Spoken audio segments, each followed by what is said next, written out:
கர்த்தருடைய பரிசுத்த நாமத்துக்கு ஸ்தோத்திரம். என் பேர் பூங்கொடி. நான் சென்னை இங்கே புருஷவாக்கத்துலேருந்து வரேன். நான் கவர்மெண்ட் ஜாபில் இருக்கேன். 4 வருஷமாக ஒரே போராட்ட பிரச்சனையாக இருந்தது. போன மாதம் அங்கிள்கிட்ட நானும் சாட்சி சொன்னப்போ என் வேலை பர்மனெண்ட் பண்ணி தாங்கப்பான்னு சொல்லி அங்கிள்கிட்டும் சொல்லி ஜெபித்தேன். அங்கிள் என் மகளுக்கு வேலையை பர்மனெண்ட் பண்ணி தாங்கன்னு சொன்னாங்க. அந்த ஜெபத்தை ஆண்டவர் கேட்டு எனக்கு பர்மனெண்ட் பண்ணி ஆர்டர் வந்தது. அதற்காக கர்த்தருக்கு நன்றி செலுத்துகிறேன். Praise the Lord. நாங்கள் திருச்சியிலேருந்து வரோம். அக்டோபர் மாதத்துலேருந்து இந்த ஃபஸ்ட்டு மீட்டிங் நாங்கள் அட்டன் பண்ணோம்.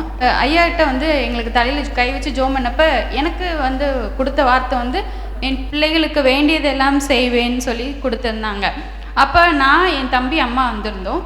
ஆண்டவர் அந்த நேரத்தில் என்னோடய ஜாப்க்காக நான் அதை குறித்து ரொம்ப ப்ரே பண்ணிகிட்டு இருந்தேன். அது நான் ஆக்சுவலி சவுதியில் ஒர்க் பண்ணிகிட்டு இருந்தேன். ஒரு எக்ஸாம் கிளியர் பண்ணுறதுக்காக இந்தியா வந்தேன்.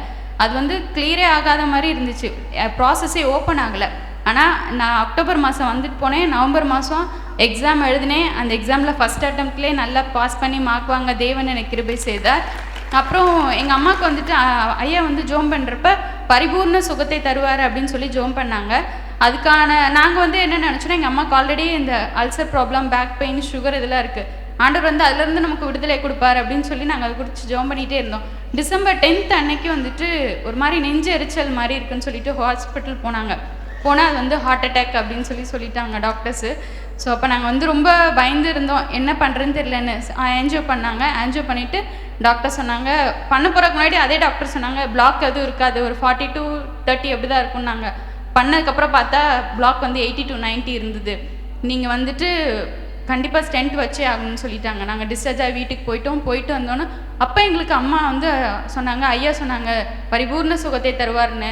நான் போய் ஸ்டென்ட் வைக்கலாம் அப்படின்னு சொல்லி அந்த ப்ரொசீஜர் பண்ணோம். இன்றைக்கி அதே டாக்டர் சொல்கிறாங்க, இப்போ பிளாக் எதுவும் இல்லை, ஸ்டென்ட் வச்சாச்சு. டாக்டர் சொல்கிறாங்க இந்த ஹார்ட் அட்டாக் இன்றைக்கி சடனாக வந்ததோ எதுவும் கிடையாது, பல நாளாக இருக்கலாம், பல மாதமாக இருக்கலாம், பல வருஷமாக இருக்கலாம் அப்படின்னு சொன்னாங்க. நான் ஒரு நர்ஸ், என்னால் புரிஞ்சுக்க முடியும். ஒரு ஹார்ட் அட்டாக் இவ்வளோ நாள் கழித்து எங்களுக்கு இது தெரிஞ்சிருக்கு. ஆண்டவர் இம்மட்டுமா ஜீவனை காத்தார். அதற்கு கொடான கொடி நன்றி. ஹல்லேலூயா.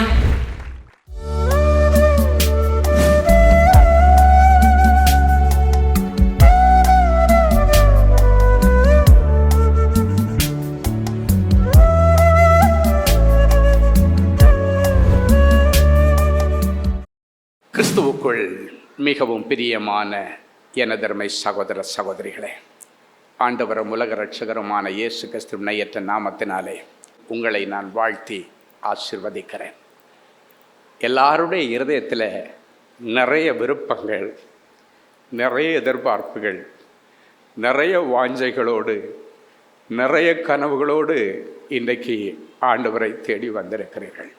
இந்த நாளிலும் ஆண்டவருடைய பாதப்படியில் அமர்ந்து, ஆண்டவரே என் பிள்ளைகளுக்கு என்ன மங்கள வார்த்தை சொல்ல விரும்புகிறேன், இன்றைக்கு பரலோகத்திலிருந்து என் பிள்ளைகளுக்கு கொண்டு வருகிற நற்செய்தி என்ன ஆண்டவரே என்று தேவ சமூகத்திலே நான் கண்ணீரோடு ஜெபத்திலே தரித்திருந்த பொழுது உங்களை ஆசீர்வதிக்க ஆண்டவர் கொடுத்த மங்கள வார்த்தை 1 ராஜாக்களின் புஸ்தகம் 3ஆம் அதிகாரம் 5வது வசனம். அன்றைக்கு கிபியோனிலே கர்த்தர் சாலமோனுக்கு ராத்திரியில சொப்பனமாய் தரிசனமாகி சொன்னதை இன்றைக்கு தரிசனத்தில் அல்ல, நேரடியாய் நின்று தத்ரூபமாய் உன்னை பார்த்து கேட்கிறார். என் அன்பு மகனே, என் அன்பு மகளே, நீ விரும்பினதை என்னிடத்திலே இன்றைக்கு கேள், நான் உனக்கு கொடுப்பேன். இந்த நாள் செய்தியின் தலைப்பு, நீ விரும்புகிறதை கேள், நான் உனக்கு தருவேன். கிபியோனிலே ஆண்டவர் சாலமோனுக்கு தரிசனம் ஆவதற்கு முன்பாக ஒரு காரியம் நடந்தது. என்ன? ஒரு ஜெப ஆலய மண்டபத்திலே ஜனங்கள் கூடி ஆண்டவரை துதித்தார்கள். சாலமோனும் அந்த ஜனங்களோடு சேர்ந்து பரலோகத்தின் தேவனை நோக்கி துதித்தான். ஒரு நீண்ட ஜெபம் ஒன்று பண்ணினான். ஒரு பெரிய துதிக்கு பிறகு அந்த துதியிலே பிரியப்பட்ட ஆண்டவர், இன்னைக்கு என்ன துதிச்ச இந்த சாலமோனுக்கு நான் எதையாவது செய்ய வேண்டும் என்று ஆசைப்பட்டு அதே நாள் ராத்திரி நேர போய் சாலமோனை சந்திக்கிறார். அவனை பார்த்து சொன்னார், சாலமோனே, உனக்கு என்ன வேணாலும் கேள்டா, இன்னைக்கு நான் தர்றேன், நான் ரொம்ப ஹாப்பியாக வந்திருக்கேன். இன்னைக்கு நீ செய்த ஆலய பிரதிஷ்டை, அங்கு பண்ணின துதி ஆராதனை, நீ செலுத்தின பலிகள் எல்லாம் எனக்கு மிகுந்த சந்தோஷத்தை கொடுத்தபடியினால் அதை நான் நுகர்ந்து ஏற்றுக்கொண்டிருக்கிறேன். அதனால் நான் யாருக்கும் கடனாளியாக இருக்க மாட்டேன். இன்னைக்கு ரொம்ப என்ன சந்தோஷப்படுத்திட்டேன், அதனால் நீ என்ன கேட்டாலும் நான் உனக்கு தருகிறேன் அப்படின்னார். இன்னைக்கு உங்களை பார்த்து கேட்குறாரு, நீ எதை வேணாலும் கேள், நீ விரும்பினதை கேள், நான் உனக்கு தருவேன். இப்போ சாலமோன் சின்ன வயசுலேயே ராஜாவாயிட்டான். சின்ன வயசுலேயே ஷார்ட்டாக சொன்னால் ஒரு பெரிய மெகா ஓப்பனிங் அந்த ஆலய பிரதிஷ்டை நாளிலே எப்படி அந்த ஆலய மெகா ஓப்பனிங் நடந்துச்சோ, பிரதிஷ்டை நடந்துச்சோ, அதே நேரத்தில் ஆண்டவருடைய இருதயத்தில் ஒரு பெரிய ஓப்பனிங்கை இவன் வாங்கிட்டான். இன்னைக்கு ஆண்டவர் உங்களை பார்த்து சொல்கிறாரு, நீங்கள் எங்கே இடம் பிடிக்க முந்திக்கிறீங்களோ இல்லையோ, ஆசீர்வாதத்தின் ரகசியத்தை சொல்லி கொடுக்குறாரு. ஏசப்பாவுடைய மனசில் இன்னைக்கு இடம் பிடிச்சிருங்க. அன்னைக்கு சாலமோன் ஆண்டவர் விரும்புகிற ஆராதனை செய்து ஆண்டவருடைய இருதயத்தில் இடம் பிடிச்சதுனால தான் ஆண்டவர் இறங்கி வந்து அவன்கிட்ட கேட்குறாரு, என்ன வேணாலும் கேள். அவன் யோசிக்கிறான், நான் சின்ன பையன், இப்போ எனக்கு என்ன அவசியம்? அவனுக்கு செல்வங்கள் இருக்கிறது, பணங்கள் இருக்கிறது, ராஜ்யம் இருக்கிறது, அதிகாரம் இருக்கிறது. ஆனால் லேக் ஆஃப் விஸ்டம், சின்ன பையன், அதனால அவனுக்கு ஞானம் இல்லை. ஆனால் பொறுப்பு, பெரிய பொறுப்பை கொடுத்திருக்கிறார் ஆண்டவர்.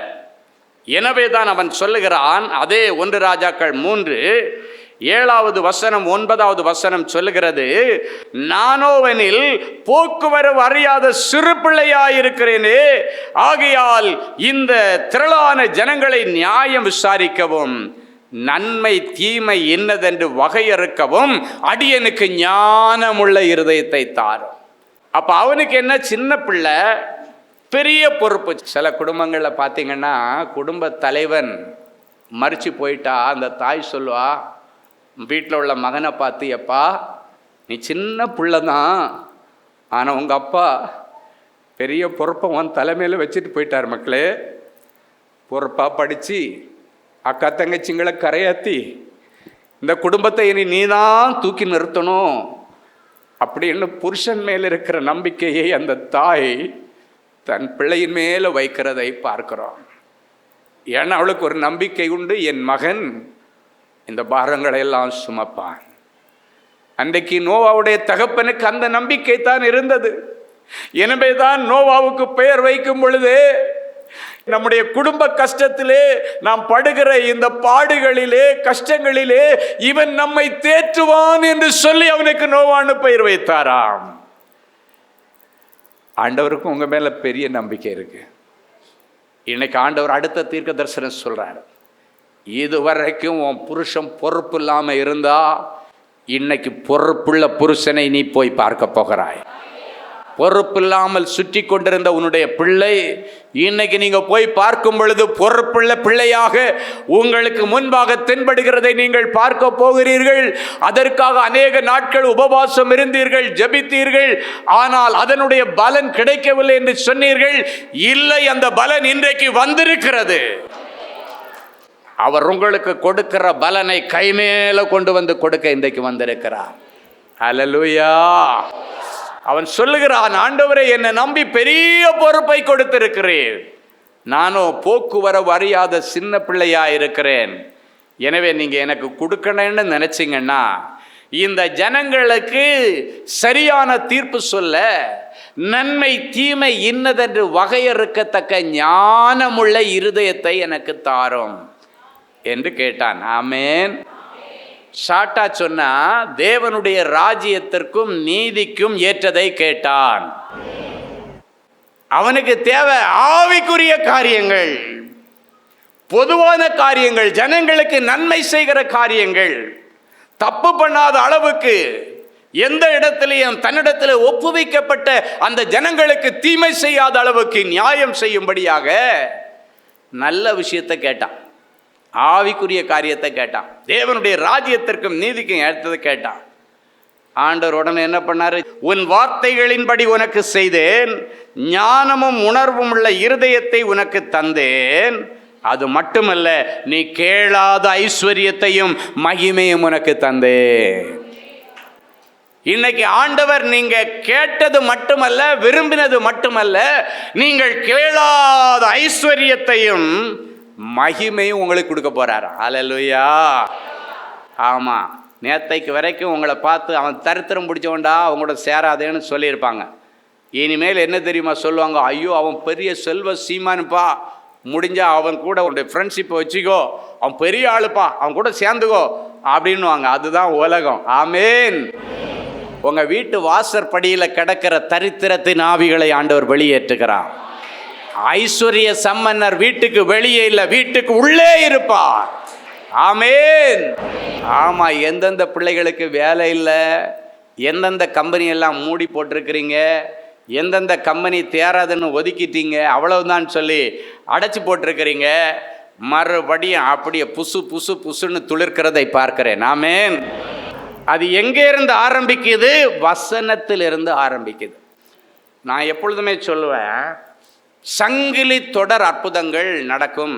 எதுக்கு மக்கள் சாட்சி சொல்றாங்க, எதுக்கு சாட்சிக்கு டைம் கொடுக்குறாங்கன்னா, இவங்க சொல்லுகிற சாட்சியை கேட்டு அதே பாதிப்பில் இருக்கிறவங்க, ஆண்டவரே நானும் இதே பிரச்சனையில் தானே இருக்கிறேன், எனக்கு நீங்கள் செய்யுங்க, நீ பாரபட்சமற்ற தேவன் என்று சொல்லி அந்த சாட்சியிலிருந்து தங்களுடைய விசுவாசத்தை உயிர்ப்பித்து அந்த சாட்சியின் சங்கிலியோடு தங்களுடைய விண்ணப்பத்தை சேர்த்து கொள்கிறார். அது சங்கிலி ஆயிடுச்சு.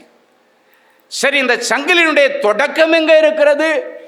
இவங்க சொன்ன சாட்சியில் இல்லை, அதுக்கு முன்னால் பைபிளில் தான் அந்த சங்கிலியினுடைய ஆரம்பம் இருக்கிறது. எதற்காக ஆண்டவர் இப்படிப்பட்ட சம்பவங்களை வேதத்தில் எழுதி வைத்திருக்கிறார்? இதே போல பிரச்சனைகள் வரும் பொழுது, தேவைகள் வரும் பொழுது, இதில் இருக்கிற சம்பவங்களின் படி நீங்கள் ஆண்டவரை பிடித்து கொள்ள வேண்டும். இந்த வார்த்தையை நம்பி ஆண்டவரிடத்தில் கேட்டால் ஒரு அற்புதம் நடக்கும். நீ அதன் நிமித்தம் சாட்சி சொன்ன அதிலிருந்து ஒரு அற்புதம் நடக்கும். அதை கேட்குறவங்களுக்கு அதிலிருந்து ஒரு அற்புதம் நடக்கும். இதுதான் சங்கிலி தொடர் அற்புதம். இதுவரைக்கும் அற்புதமே நடக்கலைன்றவங்களுக்கு இன்னைக்கு சாலமோனுடைய இந்த வார்த்தை, இந்த சம்பவத்திலிருந்து சங்கிலி ஆரம்பம். என் அன்பு தேவனுடைய பிள்ளைகளே, ஒருவேளை உங்களுடைய வீட்டில் ஞானமில்லாத பிள்ளைகள், ஞானமில்லாததுனால வாழப்போன இடத்துல வாழ்க்கையை தொலைச்சிட்டு வந்திருந்தீங்கன்னா, இன்றைக்கு ஆண்டவர் அவர்களுக்கு ஞானமுள்ள ஒரு உணர்வுள்ள இருதயத்தை கொடுக்க விரும்புகிறார். அல்லேலூயா. சிலர் சொல்லுவாங்க, என் பிள்ளைக்கு ஞானம் இல்லை, அதனால் எப்படி இன்டர்வியூ அட்டன் பண்ணனேன்னு தெரில, ஏதோ படித்து எடுத்து பாஸ் ஆகி வந்துட்டான், ஆனால் ஒரு இன்டர்வியூ எப்படி அட்டன் பண்ணேன்னு தெரில, பயப்படுறான். இன்டர்வியூ பண்ணுற அந்த அதிகாரியை பார்த்தாச்சுனாலே இவனுக்கு கை காலெல்லாம் நடுங்கி படித்ததெல்லாம் மறந்து போயிடுது, அவனுக்கு ஒரு பக்குவம் இல்லை அப்படின்னு நினச்சிங்கன்னா, எப்படி சின்ன பையனாக இருந்த சாலமோனை அண்டை நாட்டு ராஜாக்கள் எல்லாம் ஆச்சரியப்படக்கூடிய விதத்தில் ஞானவானாய் மாற்றினாரோ, அதே போல உன் பிள்ளைகளை இன்றைக்கு ஞானவான்களாய் மாற்றுகிறார். அல்லேலூயா. இந்த ஞானத்தினுடைய மேன்மை நிறைய பேருக்கு தெரியாது. அவன் ஞானமுள்ள இருதயத்தை கேட்டானா. ஏன் கேட்டான்னா, அந்த ஞானத்தினால எல்லாத்தையும் சம்பாதிக்க முடியும். ஆண்டவர் கொடுத்திருக்கிற அந்த உணர்வுள்ள இருதயத்தினால மற்றவருடைய இருதயத்திலையும் இடம் பிடிக்க முடியும், சாதனையாளராக மாற முடியும், ஆண்டவருக்கு பிரியமான காரியத்தை செய்ய முடியும். எனவே இன்றைக்கும் நீங்கள் ஆண்டவரிடத்தில் முதல்ல கேட்க வேண்டிய, ஆண்டவரே என் புருஷங்கிட்ட எப்படி பேசுறதுன்னு எனக்கு ஞானம் இல்லை, கற்றுக் கொடுங்க. என் மனைவியை நான் எப்படி நடத்துறதுன்னு எனக்கு ஞானம் இல்லை. வெளியே உள்ளதெல்லாம் ரெண்டாவது, முதல்ல குடும்பத்துக்குள்ளேயே இந்த ஞானம் இல்லாததான் நிறைய வீட்டில் உள்ளுக்குள்ளால இடிச்சுக்கிட்டு கிடக்கு. அன்னைக்கு ஈசாக்குடைய வீட்டில் ஜன்னல் வழியாக பார்த்தான் அபிமெலேக்கு ராஜா, கணவன் மனைவி விளையாடிட்டு இருந்தாங்களாம். நம்ம வீட்டு ஜன்னல் வழியாக பார்த்தா பேட்மிண்டனும் கிரிக்கெட் பேட்டும், தட்டு பறக்கிறது, தட்டு போட்டு விளையாடுவாங்க தெரியுமா, இதெல்லாம் தான் நம்ம வீட்டு ஜன்னல் வழியாக பார்த்தா நடக்கும். அப்படி தான் இன்னைக்கு குடும்பத்தில் நடக்கு. காரணம் ஞானம் இல்லை. ஞானம் இல்லாததுனால மெயின் பேசிக்கா நீங்க வாழ்கிற உங்க குடும்பமே இன்றைக்கு ஷேக் ஆகி போய் நிற்குது. முதல்ல அது ஸ்டடி ஆகணும். ஸ்டடி ஆனால் தான் மீதி எல்லாம் ஸ்டடி ஆகும். அப்போ என்ன அதுக்கு தேவை? ஞானம். சிலர் பார்த்தீங்கன்னா பிஹெச்டி முடிச்சிருப்பாங்க, எம்ஃபில் முடிச்சிருப்பாங்க, அந்த படிப்பு இருக்கும், ஆனால் குடும்பத்தில் எப்படி நடக்கிறது அப்படின்ற ஞானம் சிலருக்கு தெரியாது. ஒரு முறை நாகர்கோயிலில் ஒரு பிரசித்தி பெற்ற ஒரு கல்லூரியில் ஒரு ப்ரொஃபஸர், ஒரு அம்மா, சின்ன வயசுலேயே நல்ல படித்து PhD வாங்கி சின்ன வயசில் காலேஜில் சேர்ந்துருச்சு அந்த அம்மா. ஒரு நாள் எங்கேயோ ஊழியத்துக்கு போயிட்டுருக்கிறேன், காரில் போயிட்டுருக்கும்போது எனக்கு ரொம்ப நெருக்கமான ஒருவர் மூலமாக என்னுடைய நம்பரை வாங்கி ஃபோனில் இந்த அம்மா வராங்க. ஐ ஆம் so and so பிரதர், இது மாதிரி நான் உங்களை டிஸ்டர்ப் பண்ணுறேன்னு தப்பாக நினச்சிக்காதீங்க, நான் ரொம்ப முக்கியமாக ஒரு டிசிஷன் எடுத்தாகணும் இன்றைக்கி, அதனால தான் எங்கள் மாமாட்ட சொல்லி மாமாட்ட இருந்து இந்த நம்பரை வாங்கி உங்களுக்கு கால் பண்ணுறேன், அதனால தப்பாக நினச்சிக்காதீங்க. சரி, என்னம்மா உனக்கு பிரச்சனை, என்ன டிசிஷன் எடுக்கணும்? அவர் சொன்னால், கல்யாணம் ஆகி 3 மாதம்தான் ஆச்சு, என் புருஷன் வீட்டில் என் பேச்சு எடுபடவே மாட்டேங்குது, நான் என்ன சொன்னாலும் அதுக்கு எதிர்மாறாக தான் செய்கிறாங்க. இப்போ 3 மாதம்தான் ஆச்சு, அதுக்குள்ளே எப்படின்னா இங்கே என் காலம் ஃபுல்லாக இந்த வீட்டில் எப்படி நான் கழிப்பேன்? அடுத்த ஒரு குற்றச்சாட்டு சொன்னால், என் புருஷன் அவங்க அக்கா தங்கச்சிங்க அவங்க அம்மா அப்பா எல்லாம் சேர்ந்து பேசிக்கிட்டே இருப்பாங்க, நான் போனோடனே பேச்சு ஆஃப் ஆகிடும், அந்த வட்டமே மாநாடே கலைஞ்சிரும் உடனே. அப்படின்னா என்னை பற்றி தான் எப்பவும் பேசிக்கிட்டே இருக்கிறாங்க, அதனால் நான் ஒரு முடிவு எடுத்துட்டேன். இப்படியே சொல்கிறேன். நல்ல வேலை, காட்ஸ் கிரேஸ், இன்னும் நான் கன்சீவ் ஆகலை. இதில் வேறு பாருங்கள், அவள் எவ்வளோ புத்திசாலியாக படித்த மாதிரி சொல்கிறான். நல்ல வேலை, இன்னும் நான் கன்சீவ் ஆகலை, நல்ல வேலை என் நகையெல்லாம் இன்னும் கொடுக்கல, என் பட்டியல் தான் இருக்குது. இப்போ நான் நினச்சேன்னா எல்லா பொருளோட எல்லாத்தையும் எடுத்துகிட்டு நான் வீட்டுக்கு, எங்கள் அம்மா வீட்டுக்கு போயிடலாம். நீங்கள் என்ன சொல்கிறீங்க ஐயா அப்படின்னு கேட்டாங்க. நான் ஒரே வார்த்தை தான் கேட்டேன். சில நேரங்களில் கவுன்சிலிங்கில் ஆண்டவர் கேட்குற கேள்விகளெல்லாம் டப் டப் டப்புன்னு கண்களெல்லாம் திறந்து விட்டுரும். நான் என்ன கேட்டேன், உன் பிரச்சனை என்ன, நீ வாழ போன இடத்துல உன் பேச்சு எடுபடலை, அவ்வளோதானே? ஆமாண்ணா. அப்போ பேசவே பேசாத என்ன. ஒரு நிமிஷம் அப்படியே ஸ்டக்காகி நின்றுட்டா. என்ன அங்கிள் சொல்கிறீங்க அப்படின்னா, எப்படியும் நீ பேசி அவங்க கேட்க போகிறதில்ல, நீ அமைதியாயிரு, அமைதல் உள்ளவளாயிரு, அப்போ நீ ஒரு வார்த்தை பேச மாட்டியான்னு அவங்க ஏங்குவாங்க. ஹல்லேலூயா. சொல்லிட்டு நான் சொன்னேன், நீ பண்ணுற தப்பு என்னன்னா, ஆளுங்கட்சிக்குள்ளால வாழ போயிட்டு எதிர்கட்சி பெருமையை பேசிட்டுனா ஆளுங்கட்சிக்காரன் எப்படி ஒன்று அங்கே வச்சிருப்பான்னு கேட்டேன். அவளுக்கு புரியலை. நீ வாழ போயிருக்கிறது ஆளுங்கட்சி அப்படின்னா நீ அங்கே தான் இனி ஆளணும், வாழணும், அங்கே தான் எல்லாமே. எப்போவுமே ஆப்போசிட்டு கட்சி எது தெரியுமா? அம்மா வீட்டு கட்சி. பாவம், அதுக்கு பணத்துக்கிட்டு கெட்டியும் கொடுத்துட்டு அதுதான் என்னை எதிர்கட்சி மாதிரி தான் என்னை நிறைய பேர் பார்த்துட்ருக்குறாங்க. இந்த அம்மா அங்கே போய் இருந்துட்டு அருமையும் பெருமையும் பண்ணிவிட்டு அவங்கள ஒன்றும் இல்லைன்ற மாதிரி இவங்க அப்படின்ற மாதிரி பெருமை பேசிகிட்டு இருந்தால் ஆளுங்கட்சிக்காரங்க விட்டு வைப்பாங்க, ஓட ஓட துரத்துவாங்க. நீ ஒன்று பண்ணு, கட்சி மாறிடுமா அப்படின்னு. என்ன அங்கு நீ என்னம்மா இன்னும் பிறந்த வீட்டு கட்சியாக இருக்கிற, வாழ போன வீட்டு கட்சியில் சேர்ந்துரு, கும்பலோடு சேர்ந்துருன்னு. என்ன பண்ணணுன்னா, ஆடுற மாட்டை ஆடி கறக்கணும், பாடுற மாட்டை பாடி கறக்கணும். அவங்க எப்படி போகிறாங்களோ ஆமாம் சாமி மட்டும் கொஞ்ச நாள் போடு, அந்த வீட்டை உன் வீடாக எடுத்துக்கோ, அந்த தாயை உன் தாயாக எடுத்துக்கொள், உன் கொழுந்தனை உன் சொந்த சகோதரனை போல எடுத்துக்கொள். அங்கே கொழுந்தன் இருக்கானான்றது எனக்கு தெரியாது, ஆனால் ஆண்டவர் அன்னைக்கு சொல்கிறாரு, உன் கொழுந்தனை உன் சகோதரன் மாதிரி எடுத்துக்கொள், உன் பிரச்சனை சால்வ் ஆகிடும் சொல்லிட்டு சொன்னார். நீ தப்பான வீட்டில் போல நல்ல ஃபேமிலியில் தான் செட்டில் ஆகிருக்கிற, நீ கவலைப்படாத. உன்னை கண்டு பயந்து தான் ஏதாவது தப்பு கண்டுபிடிச்சி போகிறாளுன்னு பயந்து தான் அவங்க டக் டக்குன்னு பேச்சை நிறுத்துறாங்களே தவிர உன்னிட்ட மறைக்கிறதுக்கு இல்லை. ஸோ சேஃபாக தான இடத்துல தான் இருக்கிற மகளே, ஆண்டவர் சொல்லிட்டாரு, தைரியமாயிரு, இதை பற்றி பேசாத அப்படின்னு சொல்லிவிட்டு அவளுக்கு ஒரே ஒரு காரியத்தை தான் சொல்லி நான் ஜெபித்தேன். ஆண்டவரே, நல்லா படித்த பிள்ளைப்பா, ஞானமும் அறிவும் நிறைந்த உணர்வுள்ள இருதயத்தை இவளுக்கு தாரும். கவுன்சிலிங் கொடுத்துட்டு ஒரே வார்த்தை சொன்னேன், உணர்வுள்ள இருதயம், ஞானமுள்ள ஒரு இருதயத்தை தாங்க, எப்படி பேசணும், வாழ போன இடத்துல எப்படி நடந்துக்கணும், இருதயத்தை கொடுங்கன்னு சொல்லிவிட்டு நான் ஃபோனை வச்சுட்டேன். ஒரு 1.5 மாதம் இருக்கும். திடீர்னு பார்த்தாச்சுன்னா அந்த அம்மா, அவனுடைய புருஷன், அவனுடைய குழந்தைன் எல்லாம் சேர்ந்து ஒரு பெரிய தட்டு நிறைய பழங்கள் எல்லாம் வாங்கிட்டு என்னை பார்க்குறதுக்கு சென்னையே வந்துட்டாங்க, நாகர்கோவிலேருந்து. என்னன்னு பார்த்தா இந்த அம்மாவுடைய மாற்றத்தை கண்டு அவங்களுக்கு ஒரே ஆச்சரியம். அதுக்கப்புறம் தான் இவர் சொல்லியிருக்க ஒரு சம்பவம் அவங்க வீட்டில் நடந்தது, அதை தான் அன்றைக்கி வந்து சாட்சி சொன்னாங்க. என்னென்னா, ஆண்டவர் சொன்னார் தெரியுமா, நீ உன் குழந்தைனை உன் சகோதரனை போல எடுத்துக்கோன்னு. அது எனக்கு அப்போ ஏன் சொன்னாருன்னு எனக்கு தெரியாது. சம்பவம் நடந்து சில நாட்களுக்குள்ளால அவனுடைய குழந்தைங்க இன்ஜினியரிங் படிக்கிறான். ஆனால் இவளுடைய புருஷன் வந்து டிப்ளமோ ஹோல்டர், ஒன்லி பாலிடெக்னிக் முடிச்சுட்டு குடும்ப பொறுப்புகளை கவனிச்சிட்டு இருக்கிறார். இவர் குடும்பத்தில் பெரியவர். அப்பா அவனுடைய தம்பி, மாப்பிள்ளையுடைய தம்பி வந்து இன்ஜினியரிங் படிக்கிறார், கம்ப்யூட்டர் இன்ஜினியரிங் படிக்கிறார். அப்போது இந்த சம்பவங்கள் நடந்து சில நாட்களுக்குள்ளால் அவன் லீவில் வர்றான். காலேஜ்லேருந்து லீவில் வந்து அவங்க அண்ணன்ட்ட கேட்குறான், என்னை கம்ப்யூட்டர் இன்ஜினியரிங் சேர்த்து விட்டுட்டு இது ஒரு லேப்டாப் கூட வாங்கி தரல, எனக்கு கேவலமாக இருக்குது. நான் ஃப்ரெண்டுங்கள்கிட்ட போய் இரவல் வாங்கி வாங்கி வாங்கி நான் ஒவ்வொன்றையும் கற்றுக்கிட்டு இருக்கிறேன். எனக்கு ஒரு லேப்டாப்பு கண்டிப்பாக தந்தே ஆகணும், இல்லைன்னா ஒரு டெஸ்க்டாப்பு கண்டிப்பாக வேணும். எனக்கு அதில் தான் நான் ப்ராக்டிக்கல்லாம் பண்ண வேண்டியது இருக்குது. இல்லைன்னாச்சுன்னா எனக்கு கேவலமாக இருக்குது, காலேஜுக்கு போக மாட்டேன். எல்லா ஃபுல் ஃபேமிலியும் இருக்கிறாங்க.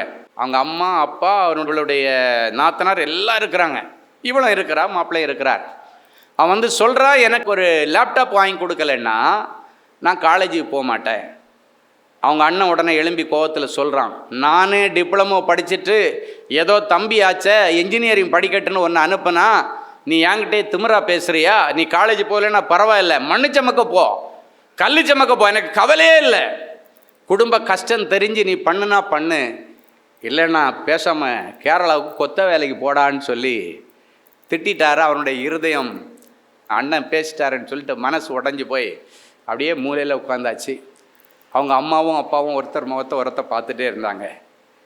இவன் என்ன பண்ணா தெரியுமா? மருமக நேராக உள்ளே போய் பீரோவில் 3 பவுன் நகையை எடுத்துகிட்டு வந்து அவனுடைய மாப்பிள்ளைகிட்ட கொடுத்துட்டு, என் கொழுந்தனுக்கு இல்லாமல் இந்த லாக்கரில் இந்த நகை இருந்து என்ன பிரயோஜனம்? முதல்ல இதை கொண்டு போய் அடமானம் இல்லை, விற்று என் கொழுந்தனுக்கு லேப்டாப் வாங்கி கொடுங்கன்னு சொன்னேன். ஹல்லேலூயா. என் கொழுந்த நல்லா படிக்கணும், அவர் நல்லா இருக்கணும், அதை நாங்கள் பார்க்கணும் அப்படின்னு உடனே அப்படியே டோட்டல் ஃபேமிலியும் இப்போ இவ கட்சிக்கு மாறிட்டு. அண்ணிலேருந்து மாமியார் சொல்லுவாங்களாம், எதுவாக இருந்தாலும் என் மருமக காலேஜிலேருந்து வந்ததுக்கு அப்புறம் தான் நான் பேசுவேன், இப்போ யாரும் பேசக்கூடாது. அவள் வீட்டுக்கு வந்த மகாராணி, அவள் வந்ததுக்கு அப்புறம் தான் எதுனாலும் டிசிஷன் எடுக்க முடியும். அந்த அளவுக்கு அங்கே ஒரு மாற்றம். அவள் சொன்ன, அங்கிள் நீங்கள் சொன்ன வார்த்தையில் இவ்வளோ பெரிய மாற்றம் வரேன்னு நான் எதிர்பார்க்கவே இல்லை. இன்றைக்கி என்னை கையில் தாங்குறாங்க எங்கள் அத்தை, என்னை கையில் தாங்குறாரு எங்கள் மாமா. என் குழந்தை என்னை பார்த்தாச்சுனாலே அண்ணின்னு கையெடுத்து கும்பிடுகிறா. காரணம் என்ன தெரியுமா? ஞானமுள்ள இருதயம். ஹல்லேலூயா. சில நேரங்களிலே இந்த ஞானம் இல்லாததுனால, இந்த லேக் ஆஃப் விஸ்டம்னால வாழ்க்கை இழந்து போகிறாய், வாய்ப்புகளை இழந்து போகிறாய், அவப்பெயர்களை சேமிக்கிறாய், கெட்ட பெயரை சம்பாதிக்கிறாய். எப்படி சகோதரிடத்தில் பேசுவது, எப்படி சகோதரிடத்திலே பேசுவது இன்றைக்கு புரிந்து கொள்ள முடியாத ஒரு நிலை. கணவன் மனைவிக்குள்ளால ஏன் ஈகோ வருகிறது? என் அன்பு தேவனுடைய பிள்ளைகளை புரிந்து கொள்ளுதல் இல்லை, சரியான அண்டர்ஸ்டாண்டிங் இல்லை. காரணம் என்ன? லேக் ஆஃப் விஸ்டம், ஞானம் இல்லை. இன்னைக்கு நல்ல புரிந்து கொள்ளுதல் உள்ள இருதயத்தை தான் உணர்வுள்ள இருதயம். ஹஸ்பண்டை புரிஞ்சுக்கணும், மனைவியை புரிஞ்சுக்கணும். அவர் ஒரு கோவக்காரர்னா நல்லா தெரிஞ்சுக்கணும். அதான் சொன்ன, போன உடனே நீங்கள் ஸ்டடி பண்ணணும். இன்னைக்கு போய் உங்கள் புருஷனை நீங்கள் ஸ்டடி பண்ணிடணும், மனைவியை ஸ்டடி பண்ணணும், பெற்றோரை பிள்ளைகள் ஸ்டடி பண்ணணும். என்ன சொன்னால் எங்கள் அப்பாவுக்கு கோபம் வருது அதை சொல்லக்கூடாது, நான் என்ன பண்ண எங்கள் அப்பா திடீர்னு டென்ஷன் ஆகிறார் அது பண்ணக்கூடாது என்று சொல்லி தேவனுடைய பிள்ளைகளிடத்தில் இன்றைக்கு ஒரு மாற்றத்தை கர்த்தர் எதிர்பார்க்கிறார். அப்போ என்ன ஆகும்? உனக்கு வேண்டியது எல்லாத்தையும் ஆண்டவர் செய்வாராங்க. ஹல்லேலூயா. என் அன்பு தேவனுடைய பிள்ளைகளே, நல்ல தேவ செய்தியை கேட்டீர்கள், நல்ல சாட்சிகளையும் பார்த்தீர்கள். ஆண்டவரே, நானும் இப்படிப்பட்ட ஒரு அற்புதத்துக்கு தானே காத்துட்டு இருக்கிறேன் அப்படின்னு ஏங்கிட்டு இருக்கிறீங்களா? உங்கள் அற்புதத்துக்காக அப்படியே நீங்கள் முழங்கால்களை தாழ்த்துங்க. இது உங்கள் அற்புதத்தின் நேரம். செபிக்கலாமா? அன்பான ஆண்டவரே, உமக்கு நன்றி. நிறைஞ்ச மனசில் என் பிள்ளைகளை ஆசீர்வதிக்கிறேன். உம்முடைய மங்களகரமான வார்த்தைகளை கேட்டுக்கொண்டு டிவி பெட்டிக்கு முன்னால் முழந்தாள் படியிட்டு, ஆண்டவரே எனக்கு இரங்கும், ஆண்டவரே எனக்கு உதவி செய்யும் என்று கேட்கிற என் பிள்ளைகளுக்கு உடைய உதவிக்கரம் நீட்டப்படட்டும். இன்றைக்கு என் பிள்ளைகள் இந்த செய்தியில் என்னென்ன வார்த்தைகள் எல்லாம் கேட்டாங்களோ அந்த வார்த்தைகள் எல்லாம் இவர்கள் வாழ்க்கையிலே ஆம் என்றும் ஆமேன் என்றும் நிறைவேறட்டும். எல்லா தடைகளை உடைச்சி போடுங்க ஆண்டவரே. தடைகளை உடைக்கிற ஆண்டவரே, என் பிள்ளைகளுக்கு முன்னே செல்லுவீராக. உடைய வியாபாரத்தில் காணப்படுகிற தடைகள், வேலை ஸ்தலத்தில் காணப்படுகிற தடைகள், படிப்பில் காணப்படுகிற தடைகள், ஊழியத்தில் காணப்படுகிற தடைகள், அத்தனை தடைகளையும் உடைச்சி ஆண்டவர் அற்புதம் செய்யும். இவ்வளவு நேரமும் உம்முடைய வாயினாலே நீர் சொன்னீர். இந்த நிமிஷம் அதை கரத்தினாலே என் பிள்ளைகளுக்கு நிறைவேற்றுவீராக. இவர்கள் கேட்ட அத்தனை மங்கள வார்த்தைகளின் படியே என் பிள்ளைகளுக்கு ஆக கடவது நிறைவேறுவதாக நாங்கள் வாழ்த்தி மனதார நாங்கள் ஆசீர்வதிக்கிறோம். எனக்கு இறங்கும் தேவனேன்னு கதறுகிற பிள்ளைகளுக்கு நீர் இரக்கத்தில் ஐஸ்வர்யமுள்ள தேவன் அல்லவா?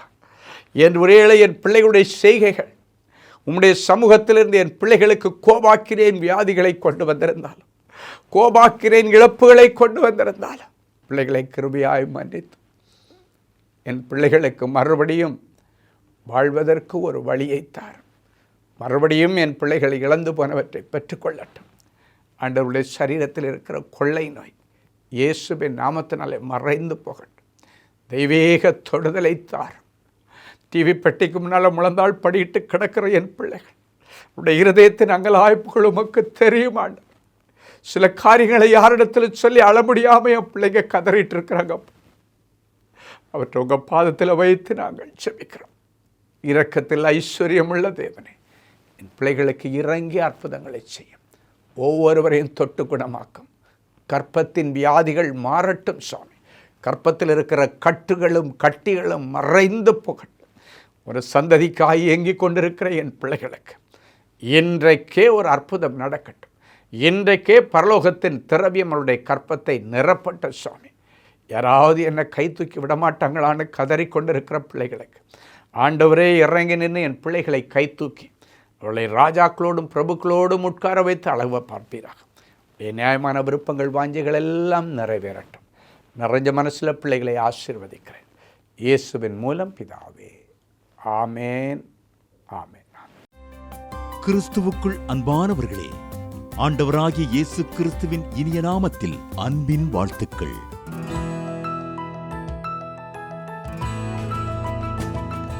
எங்களுடைய மார்வெல் திருமண தகவல் மையத்தை ஆன்லைன் சேவை மூலம் உங்களுக்கு அறிமுகப்படுத்துவதில் நாங்கள் மிகுந்த மகிழ்ச்சி அடைகிறோம்.